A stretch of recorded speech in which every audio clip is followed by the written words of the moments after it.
She called me, the dreamer, in front of 50 people. They laughed. I smiled, because I knew something they didn't. The wine sparkled like rubies beneath the rooftop lights. San Francisco's skyline shimmered beyond the glass railings of the penthouse terrace. And the air was warm enough that no one noticed the wind biting gently at bare shoulders and silk ties. She stood in front of them, Vanessa, with one hand draped on the podium and the other holding a glass of Dom Perignon as if she were born to wield attention. And of course, she said with a radiant laugh, none of this would be possible without my husband, Ethan, the dreamer in the corner. She didn't point, but heads turned anyway. There was a ripple of polite chuckles. Then real laughter. I felt none of it. Not the humiliation, not the embarrassment, just that warm, dull stillness of knowing something no one else did. I raised my glass a little in acknowledgement. The kind of smile you wear when you've already said goodbye to something. She had always been the one to dazzle. I'd known that from the moment we met in undergrad, her voice a melody in a room full of static. Now, she moved through the crowd with a grace that was almost scripted. Whispers followed her like scent trails, praise, envy, admiration. Her dress tonight was cream and backless. Her heels thin as lies. People clinked glasses. Investors huddled. Her publicist beamed. No one noticed me circling the edge of it all like a satellite caught in weak gravity. Near the bar, I overheard a man say, "She's the next Elon, only better dressed." Vanessa was standing with two venture capitalists, laughing in sync with them. She looked over her shoulder and caught my eye for a second. Something passed between us, a flicker of dismissal. Maybe, or pity. It didn't matter. Later, after the applause, after the appetizers had vanished and the wine bottles stood half-drunk and empty like exhausted soldiers, we slipped back into the apartment downstairs. She was already taking off her earrings when I spoke. "I've been working on a model," I said quietly. "For what?" She didn't look up from the mirror. "A decentralized AI framework. Sustainable. Private. I think there's potential." She laughed. Not cruelly. Just, easily. "Ethan, you're sweet. But this isn't college anymore. You know that, right? Ideas don't raise rounds." I said nothing. She leaned against the bathroom doorframe, brushing her hair out. "People love dreamers," she said, voice syrupy with tired indulgence. "Just not in the real world." That night, as she drifted off to sleep, her back to me beneath the white hotel grade sheets, she turned once and whispered, "Don't stay up dreaming too late." I didn't answer. I waited until her breathing slowed. Then I slipped out of bed, padded across the polished wood floor, and sat down at my laptop. The glow of the screen was pale and silent as a ghost. I typed in the passphrase. Verdant Edge V1 blinked open. Lines of code shimmering like truth beneath the lies.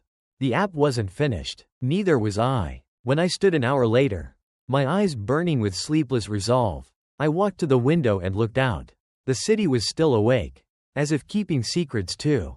Let her laugh. I'm almost ready. Every insult was a deposit into my war chest. The hum of espresso machines downstairs mixed with the gentle percussion of rain against the wide warehouse windows. I sat alone on the second floor of a co-working loft in the Mission, flanked by potted snake plants and broken dreams pinned to mood boards. The cafe below served oat milk cortados and non-answers. Up here, I wrote futures. The LLC paperwork had come through overnight. Registered in the Caymans, masked through 3 layers of shell entities. Jolene called it digital fog. I called it freedom. The domain I bought, verdantedge.ai, wasn't flashy. It didn't need to be. It needed to be invisible. At least for now. Vanessa thought I was consulting for a small robotics firm. She never asked which. Never cared. I coded through the mornings, ate lunch from vending machines, and watched tutorial videos while the rest of the workspace talked about personal brands and exits. They didn't see me. That was fine. It was working. A contractor in Brazil helped fine-tune the natural language layer. Her voice came through grainy and garbled most days. But her code was elegant, lean, efficient. We never shared names. I paid in crypto. "You want privacy mode embedded from the start?" she asked during one call. "Everything private, self-contained, no cloud dependencies." She paused. "You planning to disappear?" "Just making sure if someone tries to bury me." I said. "They dig in the wrong place." Most nights I stayed late. Jolene texted updates like a ghost accountant. Asset firewall complete. You're invisible. Then later.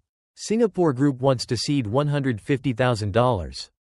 Silent clause. No equity, yet. That night I stared at the number. Then the logo I drafted in grayscale, a lone leaf fractaling into code. Verdant edge. Something alive beneath the surface. By the end of May, the prototype ran its first predictions. I fed it datasets scraped from public markets. Consumer behavior anonymized by layers of obfuscation. The system read patterns the way Vanessa read rooms, quick, intuitive, brutal. One line of text blinked green. Prediction accuracy, 89.4%. I leaned back in the creaking desk chair and exhaled slowly. Not joy, not even pride, just confirmation. I wasn't crazy. Not about this. The next morning, I sat across from Vanessa over poached eggs and sunlight. She scrolled absently through her phone, not bothering to look up. Maybe I'll start a side hustle, she said between bites. You know, do something useful. I sipped my coffee and said nothing. But inside, I added her words to the vault, another deposit. Another step toward the day I'd withdraw it all. She cut off my finances like royalty delivering a sentence. I thanked her. The light in the kitchen that morning had the hue of honey and quiet cruelty. Vanessa sat at the marble island with her tablet in hand, a faint smile on her lips and a spoon stirring nonchalantly in a bowl of yogurt. Her blazer was pristine, crisp white with gold buttons, as if the day needed to know who was in charge. I poured myself coffee, careful not to spill. I'm streamlining things, she said, tapping without looking at me. Our accounts were cluttered. I canceled your cards this morning. There it was. No preamble, no softness, just execution. She called it family structure, in the same tone architects use for load-bearing beams. I nodded slowly, letting the steam from my mug fill the space she left with her words. Of course, I said. She raised an eyebrow, surprised at the lack of protest. But I'd already anticipated this move. 2 nights ago, I'd been reorganizing old files on my hard drive when I found it, an agreement we signed in 2020 during the short-lived consulting phase she talked me into. A boilerplate clause, a footnote, one line buried in a document thick with legal jargon. Any external entity founded independently shall not be subject to joint marital claim. At the time, she insisted on including it to protect her projects.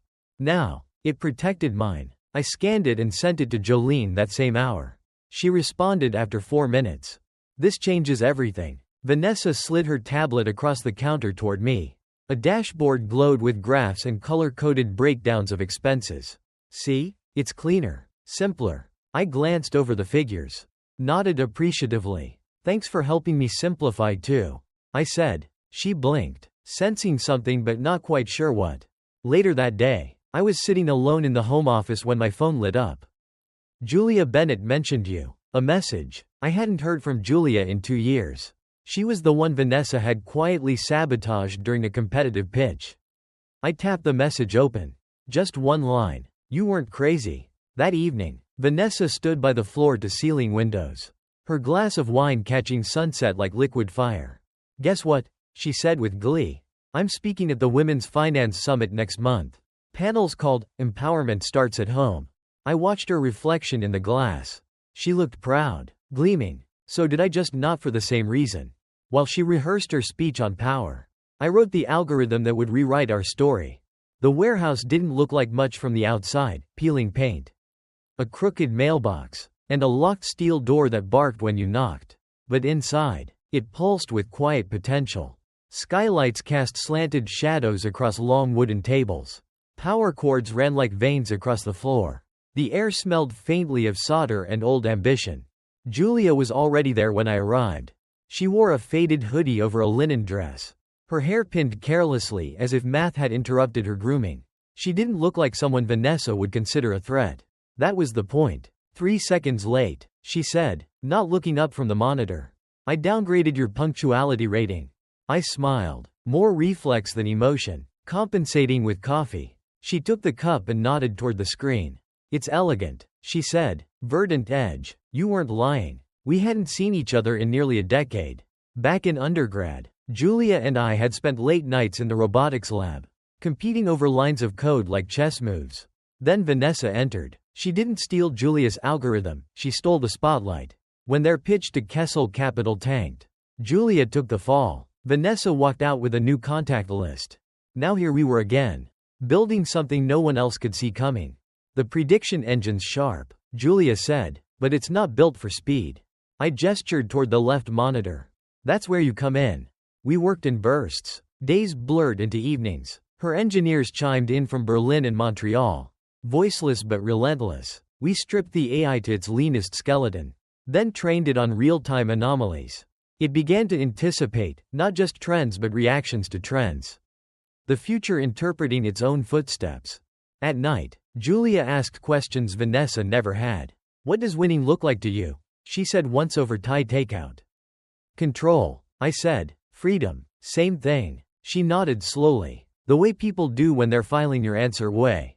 Then came the document. Julia was organizing shared files when she paused. Eyes narrowing. This line, she said, pointing to the clause Vanessa had insisted on in 2020. It exempts you from any disclosed financial claims? Yeah, that's the shield. But this, here, it adds, any intellectual property not disclosed within 180 days of execution shall be exempt from joint ownership. She looked up. That's a sword. We sat in silence for a moment. The significance setting in. Verdant Edge hadn't been disclosed. Not even named. Legally. It was air. Then my phone buzzed. Vanessa. Dinner with the mayor tonight. Please don't wear anything awkward. I stared at the screen. Too late. I already was. She offered peace. I saw the checkmate. The office smelled like polished ambition. Marble floors that echoed your footsteps. Chrome furniture too cold to touch. And glass walls pretending transparency. Knox Legal sat on the 12th floor of a tower that Vanessa once described as tastefully authoritarian. It fit. She was already seated when I arrived. Legs crossed at the ankle. Hands folded neatly over a leather folder. A queen at rest. Her smile, soft and professional, didn't reach her eyes. Ethan, she said, thank you for coming. I nodded, took the seat across from her. Jolene wasn't there physically, but her fingerprints were all over the slim blue file I carried. Brian Knox, all silver temples and sharkskin charm, adjusted his cufflinks and smiled with courtroom ease. We're here to handle this with dignity and efficiency. Vanessa's offering a generous exit package. Clean, quick, no fuss. He slid the paperwork across the table. Words like amicable separation and good faith danced across the page. The number they offered me was generous. If you believed the last year hadn't happened. Vanessa tilted her head. It's what you deserve, she said gently, for the time you gave. I flipped the page. Clause 12. The undersigned waives all claims, present and future, to any asset, investment, or intellectual property not previously disclosed in full to both parties. The trap was set. Now I needed it sprung. Jolene had rewritten that clause just days earlier. She was precise, surgical. One addition, seemingly benign, required Vanessa to affirm she was fully aware of all existing financial and intellectual assets tied to Ethan Cole, including but not limited to undisclosed holdings, equity, or trade-related ventures. I signed without a word. Vanessa watched me closely, sensing something but not seeing it yet. Brian slid the papers into his folder. Satisfied. You've officially stepped out of the marriage as a gentleman, he said. I met his eyes. That's one word for it. We shook hands. I left before she could offer any closing remarks. By the time the elevator doors closed, my phone buzzed. Jolene. You just gave her the shovel. I stared at the screen. Let her dig. She walked into court like a monarch. I brought only a folder and patience. The courtroom smelled faintly of pine cleaner and old consequence. High ceilings stretched like cathedral arches above us. Outside, the media loitered, bored and expectant. No one expected fireworks today. They'd come for Vanessa. A spotlight in heels. She gave them a practiced smile. Hand resting lightly on Brian Knox's arm as they entered. Regal. Certain. I sat 2 rows behind them. Alone. No entourage. Just the folder on my lap and Jolene at my side. Her expression unreadable behind tortoiseshell glasses. Judge Elena Torres took the bench with the solemnity of a woman who'd seen one too many theatrical divorces. She adjusted her robe, nodded to counsel, and motioned for the proceeding to begin. Knox stood, confident, warm. His voice filled the space with practiced gravity. Your Honor, this is not a case of dispute, but of transition. My client, Mrs. Vanessa Cole, has built both a public persona and a financial portfolio with integrity and grace. She offers, and requests in return, a resolution that honors the dignity of both parties. He gestured toward me with the gentleness of someone offering a retirement plaque. Mr. Cole has accepted terms, waived all claims, and we're simply here to confirm proceedings. Vanessa beamed like someone already writing her next keynote. I said nothing. Jolene stood, not tall, but the silence shifted when she did. She passed the judge a folder without a word. Judge Torres opened it, flipped once, then again, her brow furrowed. This is a corporate audit. The judge said slowly. Verdant Edge Technologies? Jolene nodded. Founded May 2022. Valued independently last week at $48.6 million. Based on proprietary predictive AI systems developed solely by Mr. Cole. Knox stood abruptly. That company was never disclosed. It didn't need to be. Jolene interrupted. Calm, surgical. Per Clause 12 in the signed agreement, Mrs. Cole affirmed awareness of all financial and intellectual assets. The documents here show Mr. Cole maintained separate control and full legal shielding since incorporation.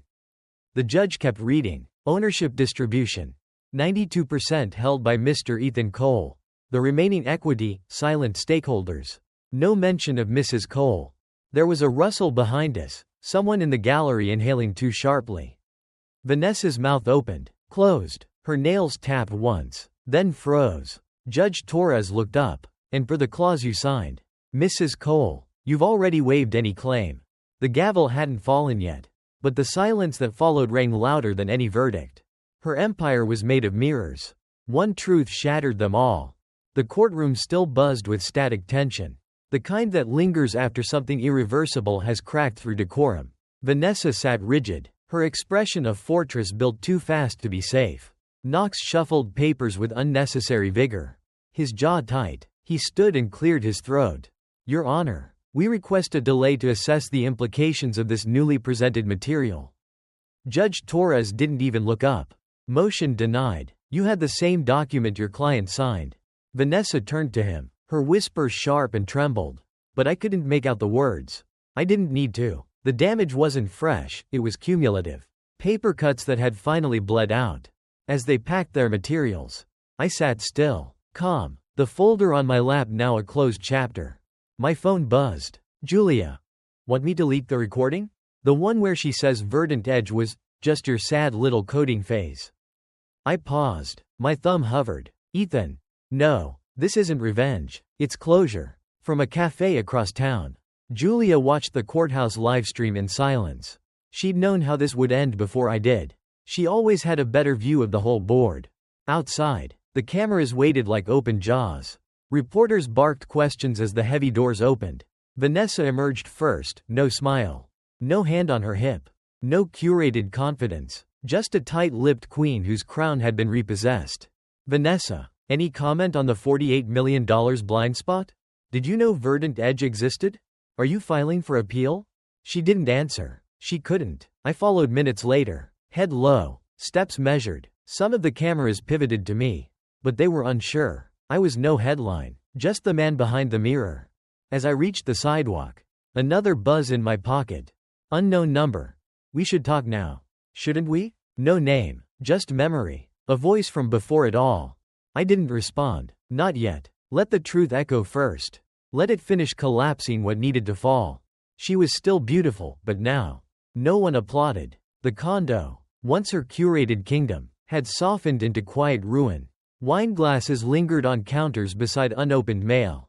Dust edged the corners of marble countertops. The lights were dimmer now, whether from bulbs fading or something else. She couldn't tell. Vanessa stood barefoot in the kitchen, scrolling through her inbox. Another subject line. Your event has been postponed. Another. We regret to inform you. She tapped on a message from her PR firm. Polished language. Cold closure. We are pivoting in a new direction and will no longer be representing Mrs. Vanessa Cole. She laughed, too sharply, then didn't. On the living room TV, the news cycled through its usual tragedies and distractions until a panelist's voice cut through, and in other headlines. Tech personality Vanessa Cole, once hailed as a rising voice in entrepreneurial leadership, has reportedly suffered a public and private setback following revelations about her ex-husband's now multi-million-dollar venture. She muted it. Twitter had turned brutal overnight. Screenshots of court summaries, side-by-side photos of her TED Talk versus her blank courtroom face. Someone coined a phrase, #blindspotqueen. It trended for 8 hours. Her phone buzzed again. A notification. No. A subtraction. @Lily Catch has unfollowed you. The caption on Lily's recent story. Sometimes the most dangerous people wear smiles and mirrors. Protect your peace. Vanessa stared. Lily had been at her bridal shower. On impulse, she opened her messaging app and typed, "To Ethan, can we talk privately, please?" She hit send. No response. She opened the fridge. A bottle of rosé sat half-drunk beside wilting greens. She poured without looking, then turned to the window. The skyline was the same. Indifferent and glittering. She used to stand there and feel infinite. Now, it just looked far away. Later, slouched on the couch with the TV casting shadows against the walls. Her phone lit up again. A link. An article. From Icon to Irony. The Fall of Vanessa Cole. She clicked it, scrolled, saw a photo of herself, gala smile. Red lips, lit by flash, and beneath it, a quote. "No one leaves me. I always win." She stared for a long time. Then, one by one, she deleted her social media accounts. No goodbye, no statement, just silence. At last, louder than all the noise. "I didn't want to win. I just didn't want to lose in silence anymore." The sun in Lisbon was softer than San Francisco's, less a spotlight. More a hush. Ethan stood barefoot on the tiled terrace, watching the lemon trees sway in the courtyard. His villa was modest, tucked into a hill that spilled into narrow, cobbled streets. Nothing screamed power. It just whispered peace. Inside, the laptop chimed. A video call. Faces flickered to life across time zones. Singapore, Toronto, Berlin. Familiar now. Verdant Edge had gone public last week. The numbers were staggering. The stock opened higher than projections. Stabilized with quiet confidence. Ethan's name trended for a day, then faded, just how he preferred. Sophia joined late, breathless from a morning run. Her face glowed with youth. Hunger. Something Ethan used to wear himself. She gave a quick wave. Grinned. "I saw the Nasdaq tickers.